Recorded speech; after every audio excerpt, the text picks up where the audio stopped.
राम राम मंडळी, मी तुमचा लाडका साहिल सांगळे. काल रात्री मी कुठे गेलतो ते तुम्हाला माहिती का नाही आपल्याला माहित नाही, तर चला सांगतो व्हिडिओ मध्ये डायरेक्ट. काल रात्री आपण ट्रॅक्टर घेऊन डायरेक्ट गहू आणायला गेलो. टारलेचा एवढा आवाज येत होता का आपण डायरेक्ट हेडफोन घातली होती. म्हणाल्या ती टारलीन थोडी जुनीच होती, पण मग आपण डायरेक्ट 2 ट्रॅक्टर चालवली होती, एक पुढे आणि एक मागं.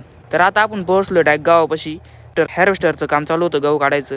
त्यानंतर आपण डायरेक्ट घरी आलो. घरी यायला 12 वाजले होते. आज आपण केलाय मस्त रवा.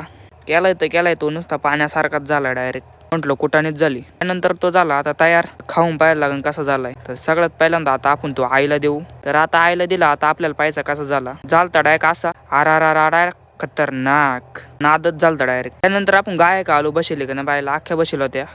त्यानंतर आपली सायकल उन्हात होती, मग तिला लगेच कसं फटक्यान सावलीत लावून घेतलं. त्यानंतर आपण डायरेक्ट काकडी कापली. काकडी कशी कापली डायरेक्ट सरारा डायरेक्ट खापा गेल्या.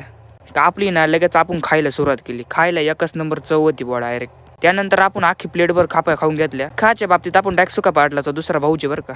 त्यानंतर घरावरून एक विमान गेलं तरी ते घरी चहा प्यायला नाही आलं बुवा डायरेक्ट. म्हटलं आपले माणसं आपल्यालाच गद्दारे बरं का डायरेक्ट. त्यात ना खाता खाता अख्खा दिवस गेलता बुवा आपला डायरेक्ट. तुम्हाला आपला ब्लॉग कसा वाटला ते काय आपल्याला माहिती नाही. चांगला वाटला असेल तर सबस्क्राईब करून टाका लगेच. तर आता ना आपण डायरेक्ट उद्याच्या एका नवीन ब्लॉग मध्ये भेटू. तर तुम्ही आपल्याला सबस्क्राईब करून टाका.